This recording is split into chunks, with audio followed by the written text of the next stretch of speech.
Hi, everybody. Welcome to my homestead and welcome to my channel. My name is Jared. If you haven't already, please make sure to subscribe.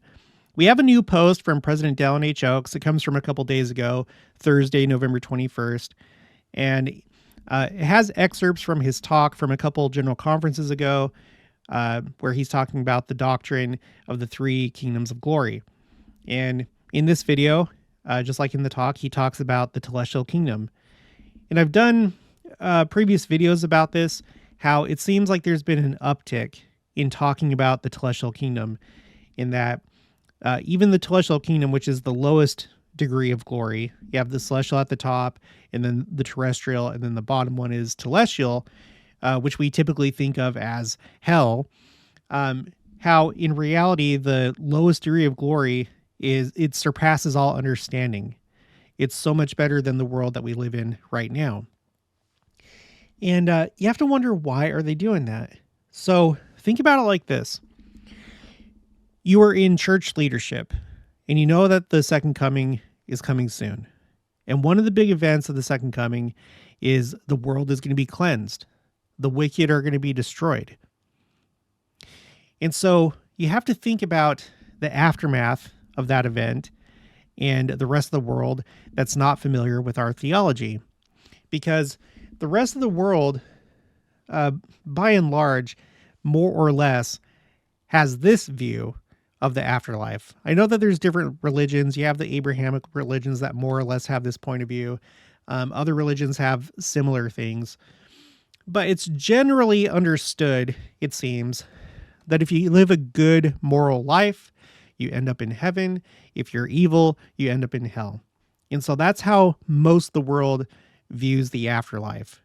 And so if you go through this like big traumatic event where a quarter of the world, half the world, 2/3 of the world, we don't know the number, however many it is, they just disappear and they're gone. And then they're your family members, they're your friends, and this is your theology, then you would probably automatically assume that this is where they're at this point. Okay, so as the prophet, as a member of the first presidency, church leadership, you may want to start addressing what just happened and like get ahead of it and help people understand the truth, because this is not the truth. This is not reality right here. By the way, make sure to follow me on Instagram. We were just looking at his Instagram post, but if you don't access my spreadsheets, or it's hard for you to access my spreadsheets, this is a good alternative to find the quotes that I cover on the channel. And then I have some of them categorized up here by topic in these story highlights. So make sure to follow me on Instagram. Okay, so Church News did an article about this post by President Oaks. President Oaks reiterates message on degrees of glory in new video. It's probably important. We've talked about this before. Whenever a prophet, apostle reiterates something, they repeat something, that we should probably pay attention. Okay, President Dallin H. Oaks, first counselor in the first presidency, posted a video on social media on Thursday, November 21st, which includes clips of his October 2023 General Conference address called Kingdoms of Glory. The talk detailed the kingdoms of glory that await God's children after mortal life. Quote, "Our Heavenly Father loves all his children so much that he wants us all to live in a kingdom of glory forever," he wrote in a short message accompanying the video, which is on Facebook, Instagram, and Twitter, which is actually now called X. Continuing, quote, "He wants us to live with him and his son, Jesus Christ, eternally." Jesus Christ said in John 14:2, "In my Father's house are many mansions." The video shows beautiful scenes of nature, with President Oaks saying, quote, "All the children of God will ultimately inherit one of three kingdoms of glory, even the least of which surpasses all understanding," end quote. And that's it right there. That's it right there. So not everybody's going to accept the church. Not everyone's going to convert and become members of the church after the second coming, you're still going to have all these different churches and beliefs and faiths and stuff like that. But if you do accept the gospel and you learn our theology, then this should be pretty comforting to you. After having people that you love, people that you know, suddenly leave this earth and they're not here anymore. Understanding that the lowest of these kingdoms, it surpasses all understanding. That should be very, very comforting. Continuing, modern revelation teaches that, quote, the ultimate destiny of all who live on the earth is not the inadequate idea of heaven for the righteous and the eternal sufferings of hell for the rest. So again, this is not our view right here. This is pretty horrific. There was one time on my mission, I served in the Spain-Barcelona mission. I went to Barcelona. It was a preparation day, and we went to a cathedral. And inside that cathedral, they had this horrific scene, this like artwork of hell and people suffering. You know, what kind of God would that be? And I think that's why some people have a hard time with the traditional concept of Christianity or other religions, because they think, how could God do that based on just such a short period of time? It's like, you have to do this or this, otherwise you're going to be literally suffering in fire for eternity. So we know that that's not how it is. There are consequences to your actions, and the Lord's desire for you is to obtain exaltation and become as he is. It's just that not everybody is worthy of that power and authority. Some people definitely should not have that kind of power and authority. And you can see that in the way that they live their lives. They cannot be trusted with that, because could you imagine having a heavenly Father who was neglectful of his creations, abusive, sadistic, lied? We can't have that. If you have that much power, you can't do those things. You have to be righteous. You have to be perfectly righteous. And so that's what this life is. It's to see how much can you be trusted with after this life. So, okay. So anyway, I have this spreadsheet called Timeline Phrases. If you're new to the channel, this is a tally of the number of General Conference talks that include these words and phrases. In the case of column T, what is currently column T, these are all the times that the telestial kingdom has been spoken of in like a positive light, which is not very often. Typically in General Conference, especially when you go back in time, it's cast in a negative light, but that's kind of changed a little bit recently. Not that it's not a negative thing, and we shouldn't be striving for, there's no striving for the telestial kingdom. You just do nothing. But there's been this emphasis on the telestial kingdom and the fact that it's so much better than this world that it surpasses all understanding. Okay, so you can see that here. So for example, this was brought up in one General Conference talk in 2024, once in 2023, and twice in 2022. And then the only other times before that, you have one time in 2015, once in 1996 and 95, and then that's it, going back to 1942. So you have to wonder, why all of a sudden are we having this uptick in talking about the fact that the telestial kingdom surpasses all understanding? And it may have to do with what I have to the left. So we've already covered this in a separate video, but we have phrases like in a coming day, preparing the world, final phase, never been more important, imperative, needed, etc., higher, holier, eyes to see, coming days, incoming days, days ahead, and second coming, all of which you see a sudden spike, a higher frequency in the use of these terms. In the case of final phase, you don't see that at all going back in time. The first time that we see final phase is in the year, of course, of all years, 2020. So it seems like we're getting really, really close to that time when the wicked are going to be destroyed and the Savior comes and initiates the 1,000-year period of peace and righteousness. So I think that's why. I think this all goes together. I think that this tells the story. The most recent time in General Conference that this was brought up, so this is the one for 2024. This is Elder D. Todd Christofferson of the Quorum of the 12 Apostles.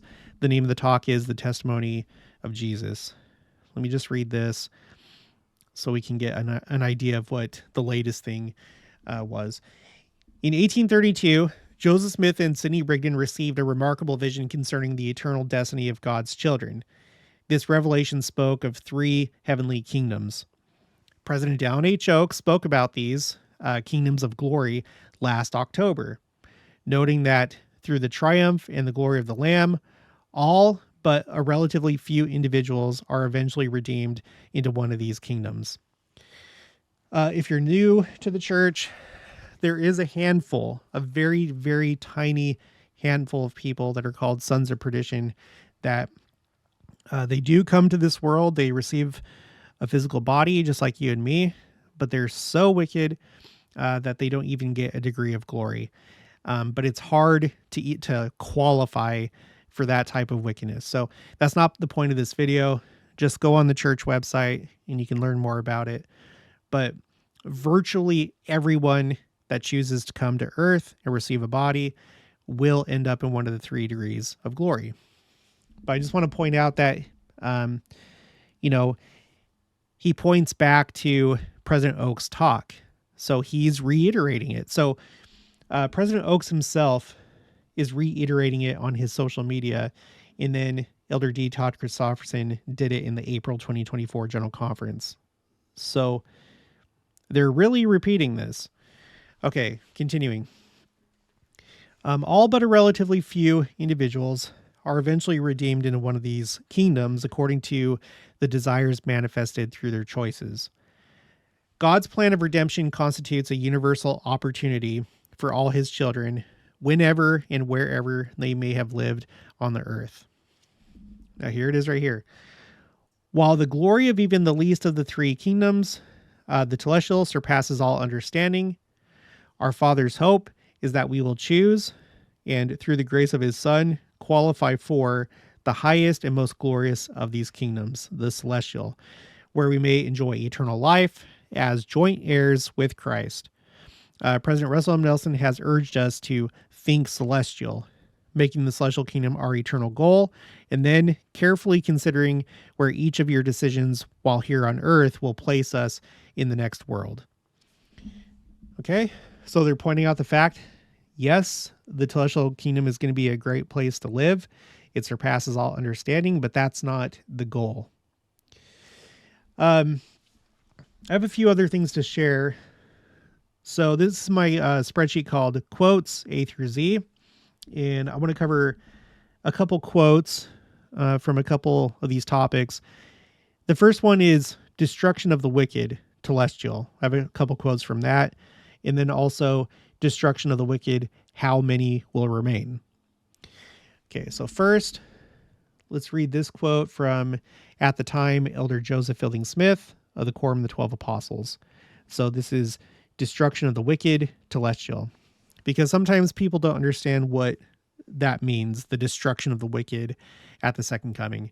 It's defined as those that are living a telestial law. Okay. While the millennium is ushered in, oh, and by the way, we're going to cover that too, because a lot of people wonder, especially like if you're newer to the church or you haven't been very active or you haven't really studied the doctrines of the church, you may have the question, well, what is telestial? Am I telestial? We'll cover that as well. This is row 479, Telestial Kingdom, and it gives you an idea of what a telestial law looks like. Okay, so back to this. Elder Joseph Fielding Smith of the Quorum of the 12 Apostles. This is from his book called The Way to Perfection, published in 1931, page 302. When the millennium is ushered in, the earth is to pass through a cleansing. This will not be the final cleansing when the earth shall be consumed and pass away to be renewed again, a celestial globe. But it will be the end of unrighteousness. All who have lived the telestial law, that is, those who are unclean, they who are liars and sorcerers and whoremongers, and whosoever loves and makes a lie, and who suffer the wrath of God on earth, and suffer the vengeance of eternal fire, shall be swept off from the face of the earth.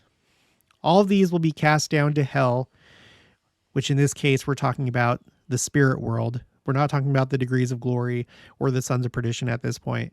This is the spirit world, spirit prison. All of these will be cast down to hell, where they shall remain until Christ shall have subdued all enemies under his feet and shall have perfected his work. During the 1,000 years, all of these will be in this torment of mind, having ample time to reflect over their misdeeds and receive training in obedience to law, so that they may be prepared to come forth in the resurrection at the end of the world. So they are the last ones to be resurrected. It talks about this in Doctrine and Covenants 88. You have the first resurrection, which are those that are going to receive the celestial kingdom, the celestial glory. Later in the millennium, you have those that are worthy of the terrestrial kingdom, and then at the end, you have those that are going to receive the telestial kingdom, and then after that, the sons of perdition at the very, very end. And then the world is done. For our planet, for planet Earth, that will be the end for us, for our generation. Okay. Continuing, it will be impossible for the people of this class to remain on the earth during the millennium, for they would be as much out of their element as a fish out of water. The changed condition of the earth, which will be of a terrestrial order during this 1,000 years, will be suited to the capacity of those of the terrestrial world, as well as those who have kept the celestial law. And they shall have part in the first resurrection. And then shall the heathen nations be redeemed, and they that knew no law shall have part in the first resurrection, and it shall be tolerable for them. But with those of the telestial order, this will not be so. These are they who are as stubble, who shall be consumed when Christ comes, according to the words of Malachi 4:1. It is of this class the Lord speaks when he says, and then he talks about the burning of the wicked. So I'm not going to read that just to keep the video so it doesn't go too long. But I want to read this quote also in regards to this topic from Elder Bruce R. McConkie of the Quorum of the 12 Apostles. This is from his book called The Millennial Messiah, The Second Coming of the Son of Man, published 1982, page 651. Taken together, these concepts mean that wickedness that is telestial in nature, wickedness that consists of living after the manner of the world, that wickedness which is carnal, sensual, and devilish by nature, all such shall cease. Those who so live will be destroyed. They are the tares of the earth. So I just wanted to give this concept from two different witnesses, two different prophets and apostles, that is the case. It's the telestial that will not move forward. Next, destruction of the wicked. How many will remain? I have some of the scriptures over here. They all come from Isaiah, but it's all summarized by Elder Bruce R. McConkie. I need to add elder because now I'm starting to do that. I've once again changed the format. I'm adding their title, president or elder or bishop. So that's going to take a bunch more work, but it's okay. I'll do it little by little. Okay, this is from, again, his book, The Millennial Messiah. First, the cleansing of the vineyard, the burning of the earth, and the destruction of the wicked by fire shall all come to pass in a short time, in a single day, as it were. And then there will be but few men left on earth. I will remove the iniquity of that land in one day, the Lord told Zechariah 3:9. And in Isaiah, we find numerous prophetic expressions phrased in that imagery in which he so excelled.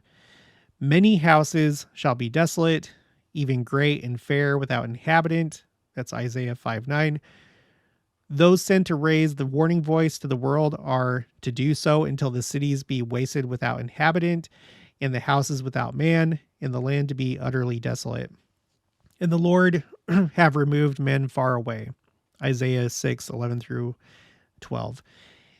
In the day of the Lord's coming, the light of Israel shall be for a fire, and his Holy One for a flame, and it shall burn and devour his thorns and his briars in one day, and shall consume the glory of his forest and of his fruitful field, both soul and body, and they shall be as when a standard bearer fainteth, which I have seen, by the way, in the army. That's the person that holds the flag in formation. And the rest of the trees of his forest shall be few, that a child may write them. So yeah, that's a pretty good way of describing it. You have a child, you have like a big forest, you can't count all the trees, but if it's so few that a child could write it down, that a child could count it, then that must be very few.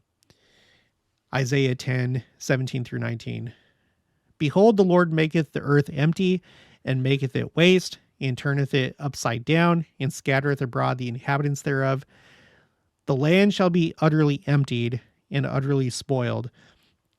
Therefore hath the curse devoured the earth, and they that dwell therein are desolate. Therefore the inhabitants of the earth are burned, and few men left. Isaiah 24:1 through 6. Who can doubt that there will be but few men left at the beginning of the millennium?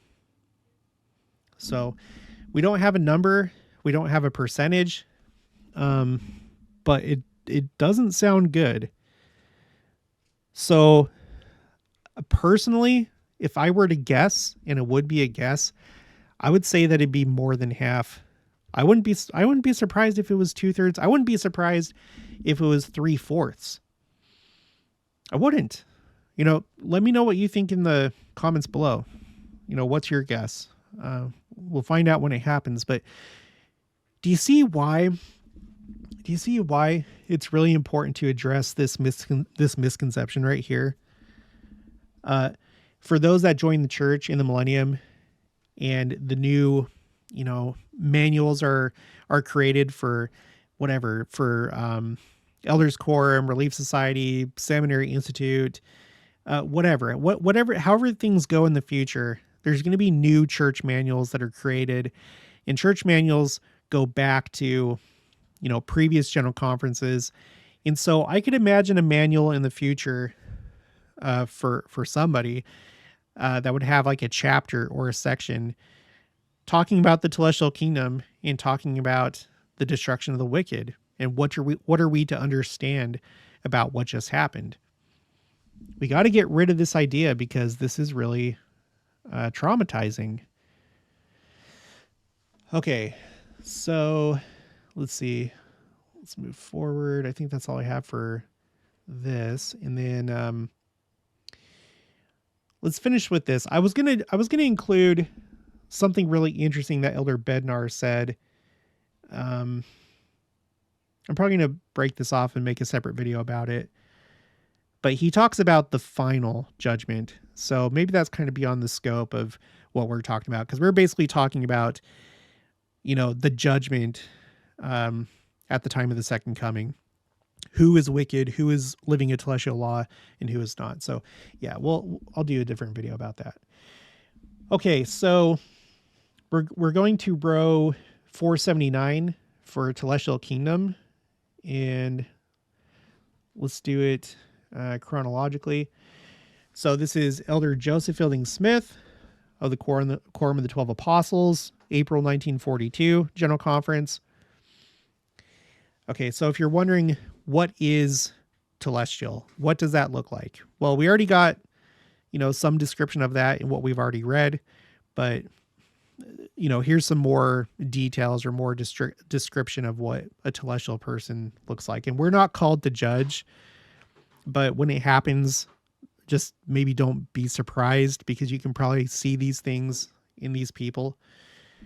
Okay, into the telestial kingdom will go, according to that which is written here in this revelation, the vicious, the unclean, the ungodly.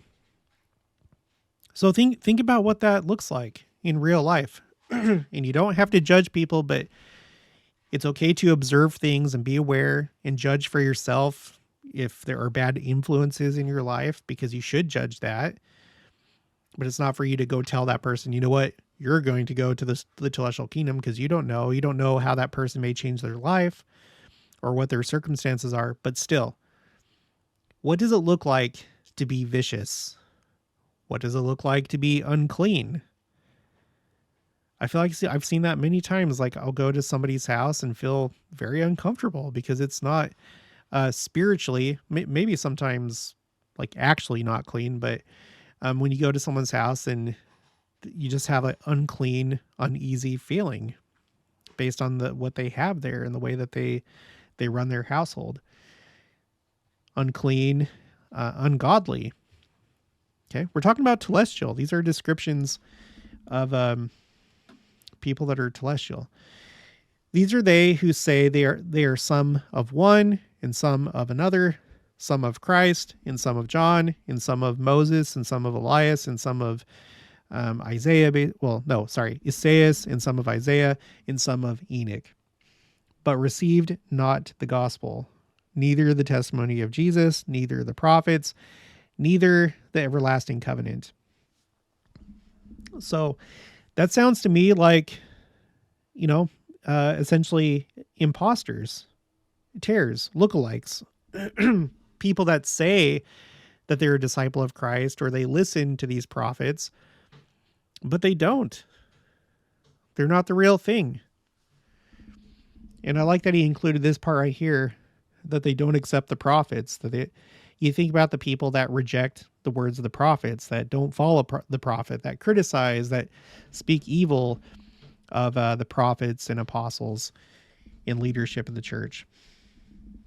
Okay, the next one, this is also from Joseph Fielding Smith, but at this point he's a counselor in the first presidency. April 1969 General Conference. Our eternal Father has prepared three great kingdoms into which the souls of men will go. It is not the purpose here to discuss these kingdoms. In passing, it is only necessary to say that in the telestial will go all those who have not been true. Okay, so people that they don't have true core values, they lie, they don't have truth in them. Those who have professed and have not performed, the liars, liars, sorcerers, adulterers, and all who refuse to walk in the ways of truth. Into the terrestrial, okay, so now we're talking about the middle kingdom. The terrestrial will go all those who are honorable, who have been morally clean, but who would not receive the gospel, all those, all those who die without law. To enter the celestial and obtain exaltation, it is necessary that the whole law be kept. And then it goes on. So, that's all I need to read from that one. So, liars, sorcerers, adulterers, those who refuse to walk in the ways of truth. And then the last one I'm going to read is, this is Elder Neil A. Maxwell of the Quorum of the 12 Apostles. This is from the April 1999 General Conference in a talk called Repent of Our Selfishness, Doctrine and Covenants 56, verse 8. That's part of the title. Okay, selfishness. Okay, he's talking about the telestial kingdom here. Selfishness is actually the detonator of all the cardinal sins. It is the hammer for the breaking of the Ten Commandments, whether by neglecting parents, the Sabbath, or by inducing false witness, so lying, murder, and envy. These are important. Pay attention to this. Sometimes I think we're like, oh yeah, murderers and adulterers. Yeah, that's part of it. But also people that lie, people that break the Sabbath day. people that are jealous and envy, people that covet. They look at those around them, and they're in the game of competition, and they're trying to outdo everybody. They're trying to keep up with the Joneses or surpass the Joneses. You look at somebody and you're not happy for their success. You envy them. You want to rain on their parade. If that's like, and that goes along with pride and selfishness. All right, continuing. No wonder the selfish individual is often willing to break a covenant in order to fix an appetite. And that's kind of invoking imagery of the natural man. It's like natural man type people. No wonder those who will later comprise the telestial kingdom, after they have paid a price, were once unrepentant adulterers, whoremongers, and those who both loved and made lies. So that's all that I have for that one. There was one more. Where did it go? Oh yeah, it's this right here. So this is going to be the last one for this video, and then we're done. I thought that this was a pretty interesting quote. This is from Elder Bruce R. McConkie of the Quorum of the 12 Apostles, from his book called Mormon Doctrine, 2nd edition, 1966, page 404. It is very evident that men will not have to await the day of final judgment, the formal occasion when every living soul will stand before the judgment bar, an event that will not take place until the last soul has been resurrected, to learn their status and the degree of glory they are to receive in eternity. Okay, we don't have to wait. I think that's a picture that some people have in their minds, is like they think about this like judgment day, and what's the judgment going to be, and it's going to be like this big big reveal. You're not really going to know until you get there. It's going to be the big reveal, and then hopefully you're found worthy and you go to the celestial kingdom, and then you breathe a sigh of relief. I think that's how some people view it. I don't think that's the case. Let's continue to read. Those who are living a telestial law will be swept off the earth at the second coming. Yeah, so that's not the final judgment, but that's going to give you a pretty big clue. Sorry, I'm not trying to laugh at, but that's going to give you a pretty big clue as to how you're living if you're swept off the earth at the second coming. All right, continuing. Those who come forth in the morning of the first resurrection, who are Christ's, the first fruits, will have celestial bodies and go to a celestial kingdom. Well, that makes sense, right? You get resurrected. It's like 1,000 years before the final judgment, and you have a celestial body. So you kind of already know where you're going because you have a celestial body. And the same would hold true of those that receive terrestrial bodies. So you see how it's like you kind of already, there's like many different indicators, like some very obvious, like being cleansed from the earth. In other ones, you're resurrected at the beginning of the millennium. Okay. Those who come forth in the morning of the first resurrection. Okay, we already read that. Those who are Christ at his coming will come forth with terrestrial bodies and go to a terrestrial kingdom. Similarly, those coming forth in the beginning of the second resurrection will have telestial bodies and go to a telestial kingdom, while the sons of perdition, the last to be resurrected, will have bodies capable of receiving no glory and will be cast out with the devil and his angels forever. D&C 88, 98 through 102. No one has yet been resurrected with any kind of body except celestial. So he's saying like at the time that he's writing that, and that would include right now too, in 2024.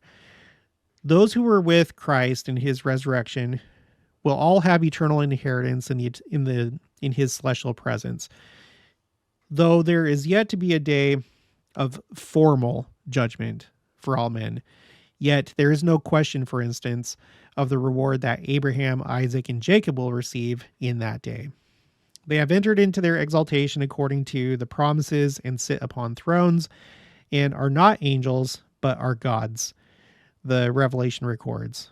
That's Doctrine and Covenants 132, 29 to 37. The same is true of Adam, Enoch, Noah, Moses, and the faithful saints from the beginning to the day of Christ. Okay, so again, I think that we should pay attention to this. They keep repeating it, and I think it's kind of a big picture thing where, they need to get these talks out so that they can be, not only to prepare people right now, but so that we can look back at what they had already said before the second coming. Again, probably like in manuals and stuff like that, video presentations, and understand what's going on with, those loved ones that, we love them. They were our friends and family, but they were living in telestial law. Is it this right here? No, it's not. And what is their ultimate destiny? Their ultimate destiny is to live in a world better than what we live in right now. So again, that's very comforting, but yeah. And by the way, again, make sure to follow me on Instagram. Okay, that's gonna be it for this one. So if you haven't already, please make sure to subscribe, like this video if you liked it, leave your thoughts and opinions down in the comments below. Also make sure to share it, and I'll talk to you guys later.